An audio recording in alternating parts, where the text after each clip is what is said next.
Una pareja de adolescentes desapareció después del baile de graduación en 1991. La policía los catalogó como fugitivos y cerró el caso. 10 años después, un adolescente encontró algo en un pozo antiguo y obligó a todo el pueblo a enfrentar lo que realmente ocurrió esa noche. Cypress Bend, Mississippi, tenía una forma de tragarse los sonidos. Al menos eso decía Monique Baptiste.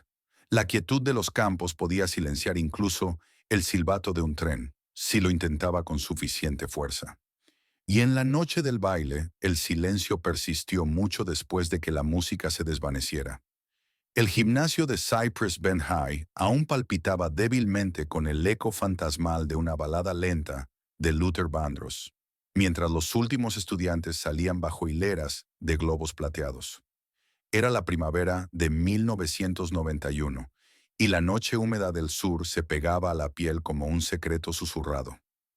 Darnell D. Washington ajustó su corbata de moño y miró a la chica apoyada contra su pecho. Monique, o Mo para quienes la amaban, tenía los tacones colgando de una mano y la cabeza recostada en su hombro. ¿Estás segura de que quieres ir al río?, preguntó él en voz baja. Ella lo miró, los ojos cansados pero brillantes. Es nuestro lugar, ¿no? Él asintió y le besó la sien. Hagamos que sea una noche más para recordar. No eran la pareja más llamativa del baile, pero todos conocían a De y Mo. Eran ese tipo de historia de amor que hacía sonreír a los profesores y suspirar a los de primer año. De era el capitán del equipo de debate. Mo dirigía el coro escolar. Ambos tenían cartas de aceptación en la guantera del viejo Pontiac color óxido de De. Él iría a Jackson State, ella a Spelman. Su futuro era un camino pavimentado que se extendía más allá de los campos de algodón del condado de Bolivar. Alrededor del cuello de Mo colgaba un relicario en forma de medio corazón, grabado con las iniciales D de Woolbilbe. Dentro, una pequeña foto en blanco y negro de D, resguardada tras un plástico rayado. D llevaba la mitad complementaria con el rostro de Mo. Lo habían comprado juntos con sus ahorros, un corazón dividido en dos, siempre en contacto. El trayecto hacia Lover's Leap tomó 10 minutos, bordeando el río.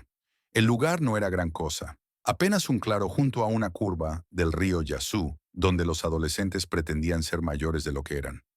Los cipreses se inclinaban sobre la orilla, como ancianos entrometidos, y el agua lamía silenciosamente las raíces. D estacionó bajo las ramas colgantes. La radio sonaba suavemente. I like the way the high five murmuraba entre la estática. Ojalá pudiéramos congelar este momento, susurró Mo, apoyando sus pies descalzos en el tablero. Quedarnos así para siempre. D le tomó la mano. Tenemos para siempre, ¿recuerdas? Tú y yo. Nadie puede detener eso. Pero algo cambió en ese instante. Faros atravesaron los árboles y una camioneta rugió detrás de ellos. D se irguió. Mo se incorporó. Las voces llegaron antes de que las puertas se cerraran. Ruidosas, riendo, al borde de la burla. «Miren lo que tenemos aquí», dijo alguien. «La realeza del baile». 3 adolescentes blancos se acercaron. Mayores, tal vez de 19 o 20 años. Llevaban chaquetas deportivas de Planters Ridge. Eso le dijo todo a Dee. Planters Ridge era un enclave cercano, de esos con portones, caminos privados y padres que ocupaban cargos en las comisiones del condado. Dee había visto a esos chicos antes. Uno de ellos, Brent Sington, tenía buena memoria y mal genio. Dee le había ganado en un torneo regional de debate. Aquella derrota nunca le sentó bien. No sabía que dejaban que la gente del otro lado de las vías usara limusinas y smokings ahora. Se burló Brent, rodeando el Pontiac. No sabía que dejaban salir a los idiotas después del toque de queda, replicó Dee, tratando de mantener la calma. Los amigos de Brent rieron, pero el ambiente se tensó. Uno de ellos golpeó el techo del auto con el puño. «¿Presumes de listo con ella en el coche?», dijo con la mirada fija en Mo. «Aléjate», dijo Mo con firmeza. «Nos vamos». Dee encendió el motor. La grava se levantó tras las ruedas al dar marcha atrás. Los faros de la camioneta iluminaron sus rostros por un momento, y Mo aferró el brazo de Dee. «No me gusta esto», susurró.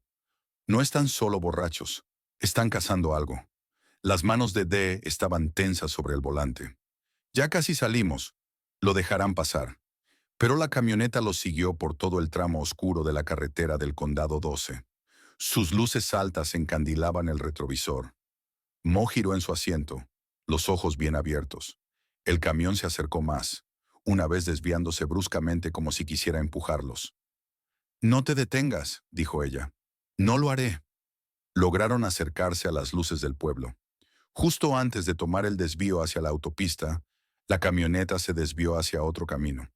Nunca dijeron nada a sus padres. No querían arruinar la noche. Pero por la mañana, Dee y Mo habían desaparecido. Gloria Washington esperó hasta las 2 de la mañana antes de llamar a alguien. Sabía que su hijo no era de los que se escapaban. No con la universidad por delante y la iglesia al día siguiente. Clarence Baptiste llamó a los primos Bautista en el pueblo, luego al director de la escuela. Al amanecer, estaban frente a la oficina del alguacil del condado de Boulevard, con los ojos llenos de lágrimas y la esperanza aferrada a la garganta. Adentro, se encontraron con el sargento Ali, quien no levantó la vista de su portapapeles. «Fugitivos», murmuró. «No», dijo Gloria con firmeza. «No regresaron después del baile. Probablemente estén durmiendo por ahí. Los chicos hacen eso». «Ellos no son así», insistió Clarence. «Nuestra hija dirige el coro. Su hijo es estudiante ejemplar. Creemos que piensan demasiado», dijo otra voz. El detective Henshaw, mandíbula afilada y sonrisa burlona, se apoyó en la puerta. «Apuesto a que ya están camino a Memphis, persiguiendo sueños». Gloria apretó la foto en sus manos. Había chicos de Planters Ridge. Los siguieron. Uno tenía una camioneta. «Ah, Planters Ridge», levantó una ceja Henshaw. «¿Ahora los estás acusando?» «Estoy contando lo que pasó», dijo Clarence. «Esos chicos...» «No vamos a iniciar un motín racial por un drama de baile», interrumpió Henshaw. Y con eso se abrió el expediente. Posibles fugitivos. Sin alerta Amber, sin equipo de búsqueda, sin urgencia. Solo silencio. Ese mismo silencio que Cypress Bend sabía guardar también. Afuera de la estación, Gloria hundió el rostro en el pecho de Clarence. «No les importa», sollozó. «No les importa lo que les pase a nuestros hijos». Clarence la rodeó con los brazos, con fuerza, pero no pudo contradecirla, porque tenía razón. El sol del domingo se arrastró sobre el horizonte de Mississippi, como si no supiera que 2 niños estaban desaparecidos. A las 9 de la mañana, Gloria Washington ya había llamado a cada vecino que pudo recordar. Su voz, desgastada de repetir la misma frase una y otra vez, «¿Has visto a Darnell? No volvió anoche. Nadie lo había visto». Sostenía el teléfono inalámbrico como si contuviera el pulso de su hijo, y cada vez que sonaba, su corazón tropezaba. En la casa de los Baptiste, Clarence caminaba descalzo por el porche mientras la madre de Monique se sentaba con los zapatos de su hija intactos sobre el regazo. Las correas doradas estaban manchadas de pasto, y el tacón de uno estaba roto. Miraban hacia el camino, esperando ver luces, aunque fuera el Pontiac rojo, aunque fuera un patrullero. Pero no apareció ninguno. En cambio, regresaron a la oficina del alguacil del condado de Boulevard. Cuando Gloria y Clarence entraron por segunda vez, el aire se sentía más frío, las paredes más estrechas. Detrás del escritorio, el sargento Ali los miró como si estuvieran interrumpiendo algo importante. Una taza de café de la estación de servicio humeaba junto a un montón de correspondencia sin abrir. «Buenos días», dijo él con voz apagada. «¿Alguna novedad por vuestra parte?» Gloria parpadeó. «¿Por nuestra parte? ¿Acaso no sois la policía?» El sargento O'Malley encogió los hombros de un modo que, sin decir nada, les hizo sentir despreciados. Clarence dio un paso adelante. «Mira, esto no es una simple pelea de novios. Estos chicos han desaparecido. Su coche ha desaparecido. No han vuelto a casa. Anoche los persiguieron unos muchachos blancos en una camioneta de Planters Ridge». El sargento Ali dejó su café sobre la mesa con un suspiro y tocó el clip del bloc de notas. «Tenemos a D y M registrados como posibles fugitivos. Noche de graduación. Emociones a flor de piel. ¿Quién sabe qué les pasó por la cabeza?» «No eran ese tipo de chicos», dijo Gloria con la voz temblorosa. «Mi hijo tenía una beca. Ella era una chica de iglesia.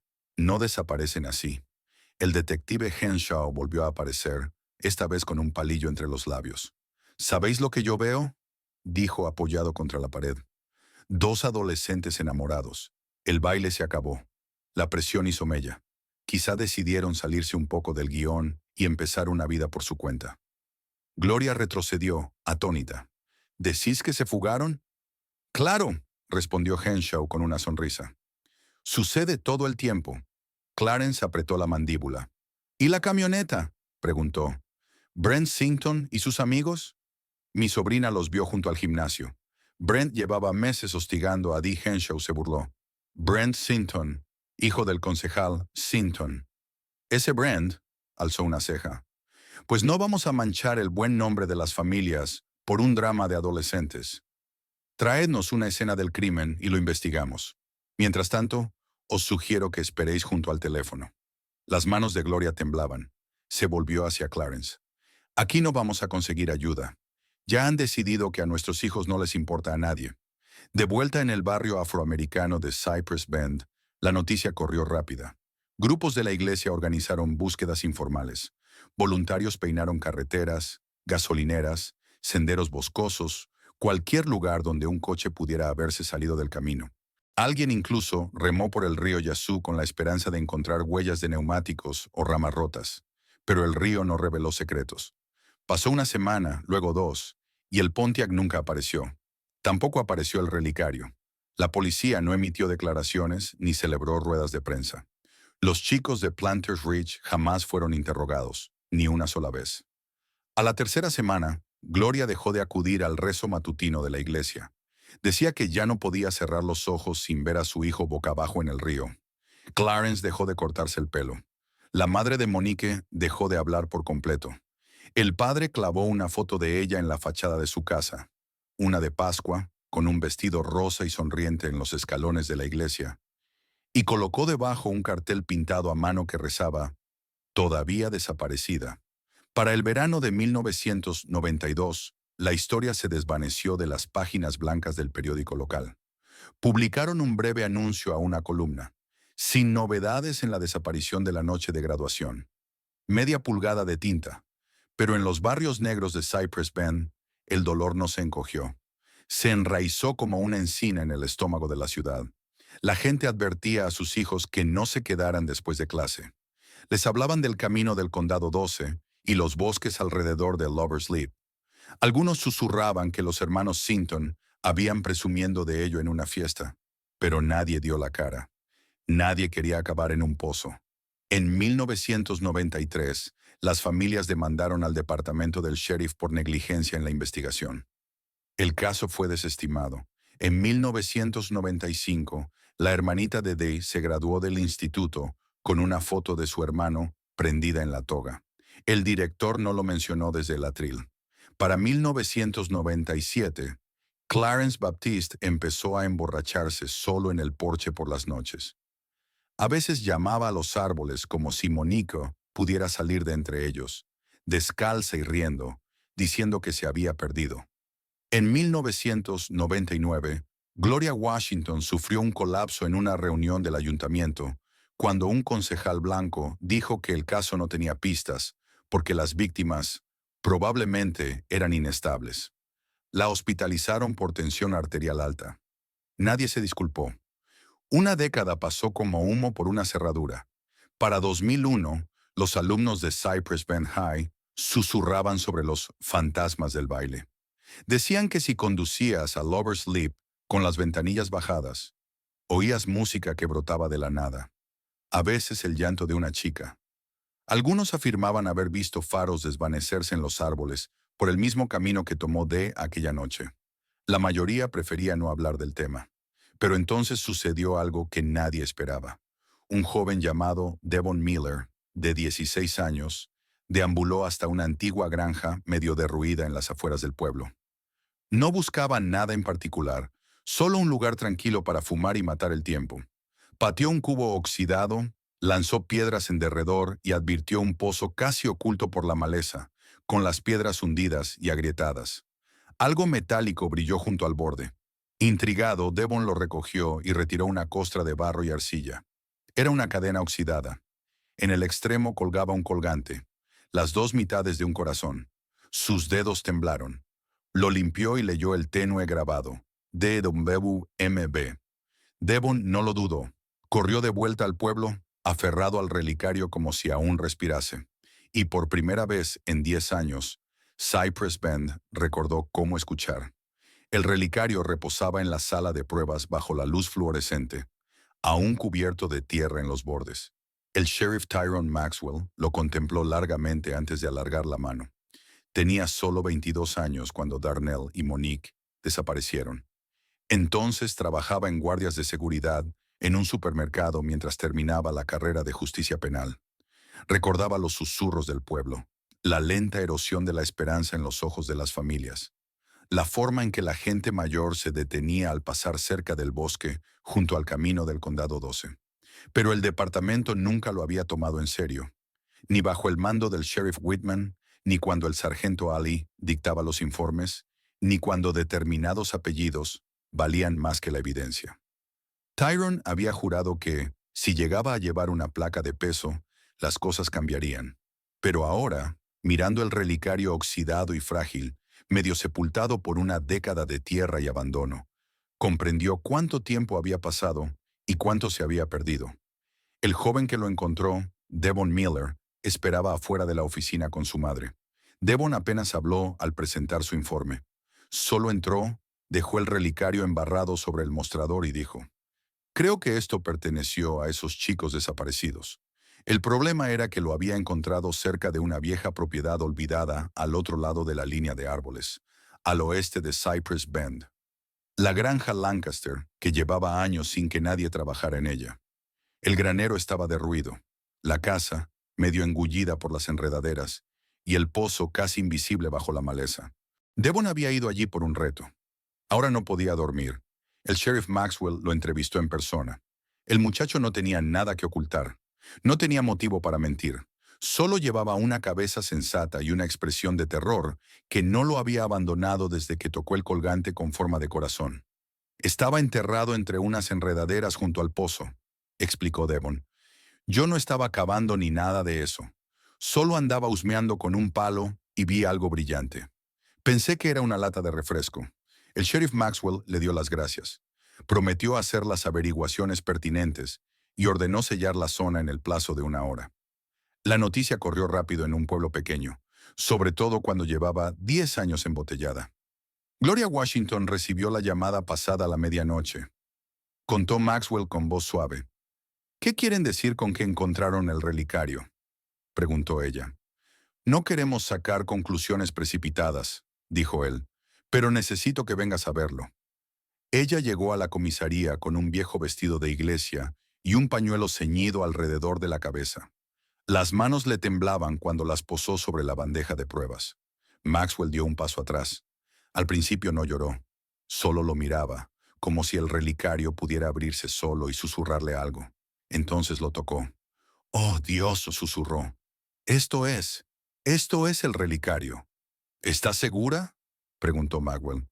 «Lo compré con la madre de Monique», dijo Gloria, aferrándose al borde de la bandeja.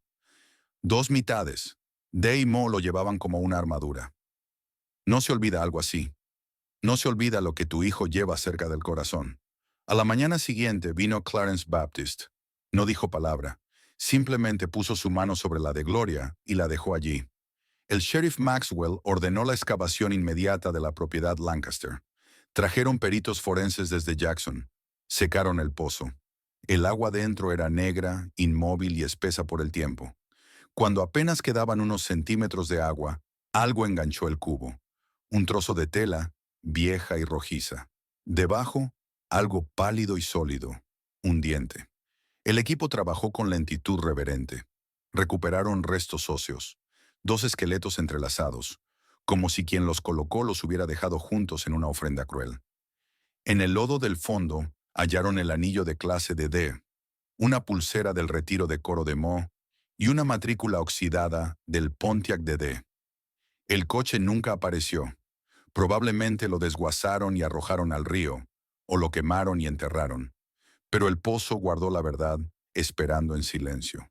La noticia del hallazgo se propagó por Cypress Bend como una herida reabierta.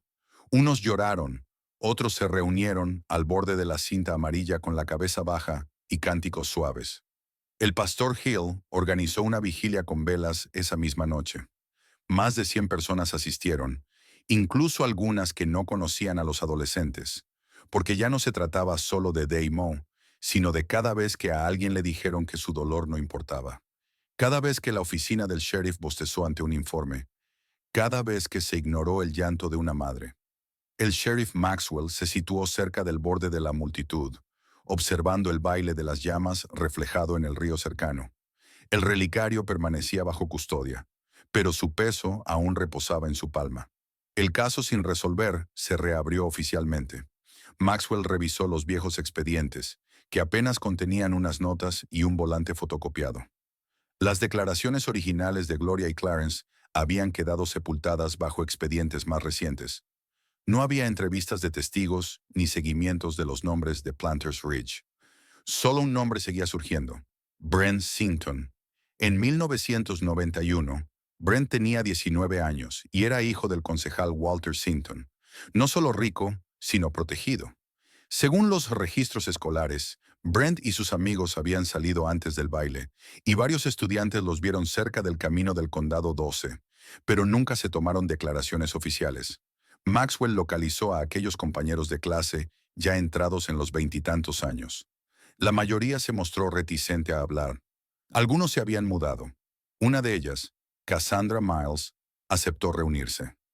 «Recuerdo esa noche», dijo en voz baja, sentada frente a Maxwell en un reservado de un diner. «Vi a Brent y los suyos. Estaban bebiendo, muy altaneros, hablando de darle una lección a algún pobre diablo. No dije nada entonces porque sabía que vendrían a por mí después. Todo el mundo les temía». Maxwell inclinó el cuerpo hacia adelante. «¿Mencionaron a Dee o a Monique por su nombre?» «No», respondió ella. «Pero todos sabíamos que Brent le tenía manía a Dee. Le molestaba lo listo que era, lo seguro de sí mismo. Dee no sabía cuál era su lugar». Maxwell se levantó del asiento con la mandíbula apretada. El pozo les había dado huesos. Ahora necesitaba nombres para imputar el crimen. Pero la justicia, pensó, ya llegaba 10 años tarde. El pozo volvió a quedarse en silencio. La cinta policial alrededor de la granja Lancaster ondeaba contra el viento, pero nadie se atrevía a acercarse. Cypress Bend nunca había visto un equipo forense de verdad. Trajes de protección, potentes focos, drones. Un pueblo forjado en el silencio ahora vibraba con el sonido de la verdad al desenterrarse. El sheriff Tyrone Maxwell se situó al borde del cordón, las botas hundidas en la hierba seca. Detrás los camiones zumbaban y los clipboards pasaban páginas, pero él no apartaba la vista del pozo. Los buzos forenses habían extraído todo lo posible. Los 2 esqueletos, fragmentos de ropa, objetos metálicos y restos orgánicos muy degradados. El médico forense de Jackson confirmó lo que todos ya intuían. Los restos pertenecían a 2 adolescentes de la contextura y edad de Darnell Washington y Monique Baptiste. Pero fue el relicario lo que hizo todo real. Saturado de agua y corroído, se había sellado un poco. Cuando uno de los técnicos lo abrió con pinzas quirúrgicas, la sala guardó silencio. Dentro, las diminutas fotografías apenas eran reconocibles. El papel deformado, los rostros difuminados por el tiempo, pero lo suficiente para saberlo. Eran las mismas fotos que Gloria y Clarence habían escogido hacía una década. Los mismos rostros que no veían desde la noche del baile. Maxwell colocó el relicario en un estuche de seguridad y lo entregó personalmente a las familias. Allí les esperaba Gloria y Clarence, que habían pasado más tiempo en los terrenos de la vieja iglesia, lejos de reporteros y curiosos. Clarence llevaba sillas plegables y se sentaba bajo el roble en silencio, mientras Gloria tejía vez tras vez bucles que nunca parecían formar nada, solo un movimiento mecánico para mantener las manos ocupadas. Cuando Maxwell se acercó con el estuche, Gloria no se puso de pie. No hacía falta. «Son ellos», dijo él en voz baja. «No necesitamos pruebas de ADN. Son ellos». Ella tomó la caja con ambas manos, los nudillos pálidos.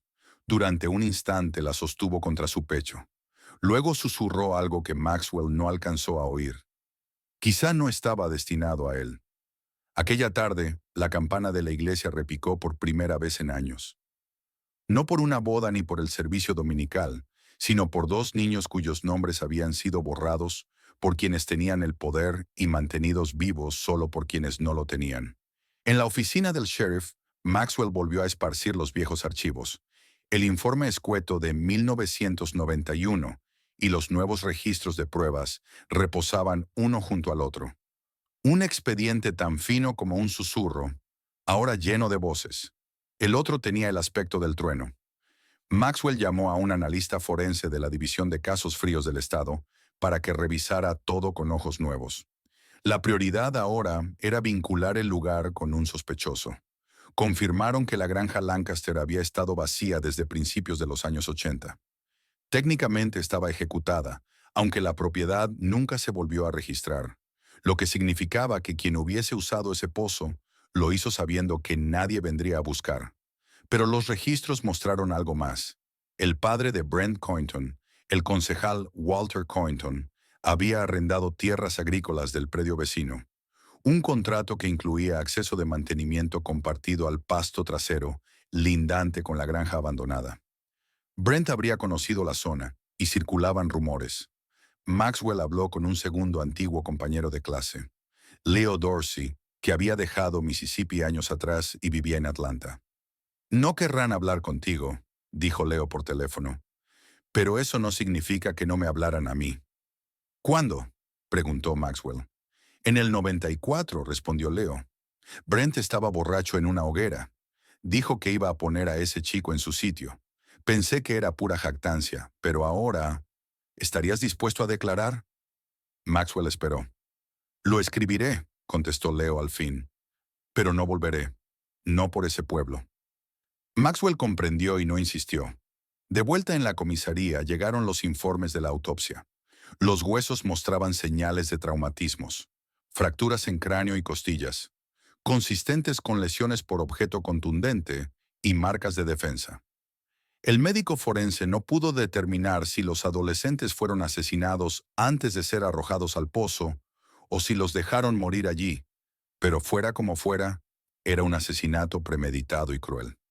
2 días después, Maxwell se reunió con el fiscal del distrito.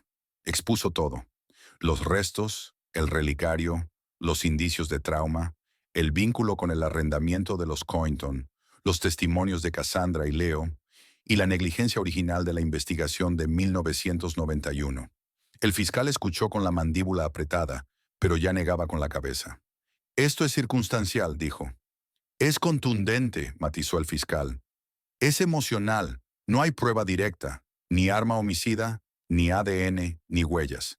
Y el caso original está tan contaminado que cualquier buen abogado defensor lo desmontaría en 10 minutos.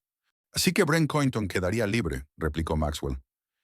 Y si perdemos, sería cosa juzgada. Nunca podrás volver a tocarle. Maxwell salió de la reunión con una tormenta hirviendo en las costillas. Condujo durante 1 hora sin encender la radio, hasta llegar al puente a las afueras de Cypress Bend, el que domina el tramo de río junto a Lover's Leap. Se bajó y se apoyó en la barandilla. Abajo, el agua corría silenciosa, como si no hubiera pasado nada. Al día siguiente citó a Gloria y Clarence en su despacho.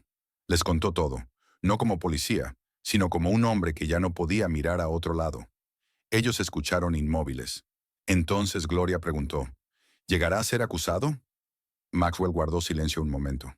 No lo sé, confesó, pero te prometo que esta historia no morirá de nuevo. Ella miró la foto de Dare y Mo en el corcho tras él. 2 sonrisas radiantes atrapadas en una foto de último curso. No eran solo una historia, dijo. Eran nuestros hijos. Lo sé, respondió Maxwell. Queremos enterrarlos, intervino Clarence. De verdad, esta vez. Y así lo hicieron. Una semana después, 2 ataúdes yacían lado a lado en el cementerio memorial de Cypress Bend. Toda la comunidad acudió. Antiguos compañeros de clase, ancianos de la iglesia, incluso una nueva generación que solo los conocía como leyenda. El relicario reposaba en una urna de cristal sobre el altar, cerrado pero inmarcesible en la memoria. Maxwell no habló en el servicio. No hacía falta. El silencio lo dijo todo. Y en ese silencio, por fin, Cypress Bend sintió el peso de lo que había perdido. Cubrieron el pozo de nuevo. Cuando el equipo forense terminó su barrido, Maxwell permaneció solo mientras la última pala de tierra caía sobre lo que había sido una tumba que nadie quiso reconocer. No tomó notas. Simplemente observó. El pueblo habla de cierre. Los periódicos lo llaman justicia tardía. Pero Maxwell sabía la verdad. Lo descubierto en la granja Lancaster no fue un cierre, sino el desenterrar de algo supurante. No solo los huesos de dos adolescentes, sino la podredumbre de un sistema que nunca pensó protegerlos. En las semanas siguientes se sumergió más profundo. Rastreó registros de vehículos, tiró de favores en los archivos estatales, buscó en cada papel que la investigación de 1991 había ignorado. Encontró lo que esperaba. Nada. No hay indicio de que Brent Coynton o sus amigos fuesen interrogados formalmente. No hay fotos del baile, ni bocetos policiales, ni pesquisas por el camino del Condado 12. Solo una línea gruesa de marcador tachando Planters Ridge en las notas de un agente antiguo.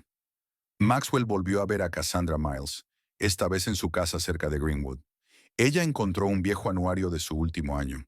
Pegada al reverso de una página estaba una nota doblada, amarillenta por el tiempo. No recordaba quién se la dio, solo que tenía miedo de enseñarla entonces.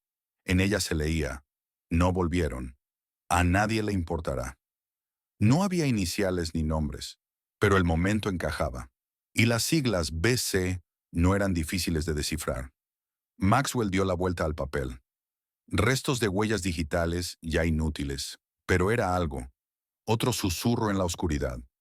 Condujo directo hasta la finca Coynton.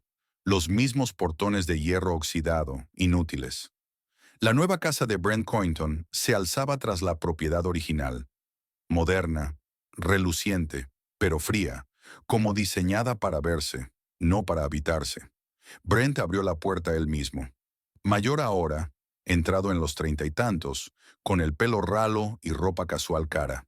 Saludó con una sonrisa que no parecía la de un vecino recibiendo visitas incómodas. «Sheriff Maxwell», dijo con calma, «¿a qué debo el honor?» Unas preguntas sobre la noche del baile de graduación de 1991. Brent se apoyó en el marco, brazos cruzados. Eso fue hace mucho tiempo. Fue la noche en que Darnell Washington y Monique Baptiste desaparecieron, insistió Maxwell. ¿Y qué le hace pensar que sé algo de eso? Salieron antes del baile. Los vieron cerca del camino del Condado 12. Tenía motivos y hubo un enfrentamiento. Rumores, replicó Brent. No voy a entretener chismes de hace 30 años solo porque un relicario apareciera en un charco de barro. Maxwell dio un paso al frente. Ese charco era una escena del crimen. Recuperamos sus cuerpos. Estaban golpeados y arrojados. Y alguien se aseguró de que la investigación original no llegara a ningún sitio. Los ojos de Brent se estrecharon. ¿Me acusa de algo? Repito hechos, dijo Maxwell. Y esto no se desvanecerá. Brent negó con la cabeza despacio. Eres sheriff en el condado de Boulevard. No tienes pruebas, ni confesión, ni palanca. Mi padre ya no me protege, pero no lo necesito. Pierdes el tiempo. Maxwell salió con el eco de la puerta al cerrarse, pesando en el pecho. Sabía que Brent tenía razón legalmente, pero algo en esa calma le resultaba más repulsivo que cualquier amenaza. Al bajar por el camino, la tormenta seguía rugiendo dentro de él, recordándole que a veces la justicia no es más que un frío trueno que nunca llega a estallar. No tenía miedo porque nunca le habían hecho rendir cuentas en su vida, y no esperaba que eso cambiara. En la comisaría, Maxwell revisó el último informe del laboratorio forense. Mezclado con los huesos y los restos en el fondo del pozo, había fragmentos de caucho quemado de neumáticos y plástico fundido, compatibles con la disposición de un vehículo. La teoría comenzaba a formarse. Tras matar a D y a Mo, los responsables desmantelaron el coche. Quemaron la carrocería en otro lugar y arrojaron partes identificables al pozo para borrar toda pista. Fue un acto eficiente, calculado y probablemente cometido con ayuda adulta. Maxwell contactó al Departamento de Medio Ambiente para solicitar imágenes satelitales de 1991. La mayoría se había perdido o corrompido, pero en un fotograma borroso apareció un parche de tierra quemada en un claro a 8 kilómetros del sitio Lancaster. El patrón de quemado coincidía con un incendio de vehículo. Nunca se había denunciado. Fue personalmente al lugar. Ahora estaba cubierto de maleza, pero bajo la superficie, su equipo halló restos de aluminio fundido y la base de un chasis herrumbroso. Demasiado deteriorados para confirmación forense, pero lo bastante sobrecogedores como para sembrar la duda en la opinión pública. Entonces Maxwell cambió de estrategia. Si no podía condenar a Brent Coynton, lo desenmascararía. Convocó una rueda de prensa. Bajo el pálido cielo de Mississippi, el sheriff Tyrone Maxwell se plantó ante el podio frente al juzgado del condado de Boulevard. Reporteros lo flanquearon, cámaras en posición. Gloria Washington y Clarence Baptiste aguardaban al lado, silenciosos pero presentes. El relicario colgaba de la muñeca de Gloria como una promesa. Maxwell no nombró a Brent directamente, pero dibujó un relato tan vívido que todos conectaron los puntos. Un grupo de chicos adinerados de Planters Ridge, una confrontación, un informe policial ignorado, un encubrimiento. Mostró fotos del relicario, del pozo, de los objetos hallados. Desnudó al sistema que permitió que asesinos durmieran tranquilos durante una década, mientras padres enterraban esperanzas vacías. La ciudad escuchó y tembló. Esa noche la oficina de Maxwell recibió 2 llamadas anónimas desde números localizados en Greenwood. Una fue breve y entrecortada. Vi lo que hicieron, decía. Estuve allí. No lo detuve. No pude. ¿Quién es?, preguntó Maxwell. Pero la línea cayó. El fiscal siguió negándose a presentar cargos. Aún afirmaba que el caso era frágil, pero el público no perdonó tan rápido. 2 semanas después, Brent Coynton perdió su puesto en el consejo de una empresa. Sus negocios inmobiliarios se secaron. Todos los domingos manifestantes se plantaban ante su portón, y en la iglesia bautista, bajo una sencilla vidriera, colocaron 2 lápidas lado a lado. Darnell D. Washington, Monique Mo Baptiste. Juntos en la vida, juntos en el descanso. Sus retratos estaban grabados en la piedra. No las imágenes desdibujadas del relicario, sino sonrisas plenas, luminosas y valientes. Bajo ellas un verso profundo. Estuvimos aquí, importamos, no fuimos olvidados. Y en Cypress Bend, el silencio finalmente resquebrajó. El otoño llegó denso a Cypress Bend. Las hojas cambiaron de color con lentitud ese año. El aire se colmó de un punzante anhelo. El pueblo retomó sus rutinas. Sermones dominicales, timbres escolares, cierres tempranos de tiendas. Pero algo había cambiado bajo la superficie. Hubo menos chistes sobre fugas de adolescentes.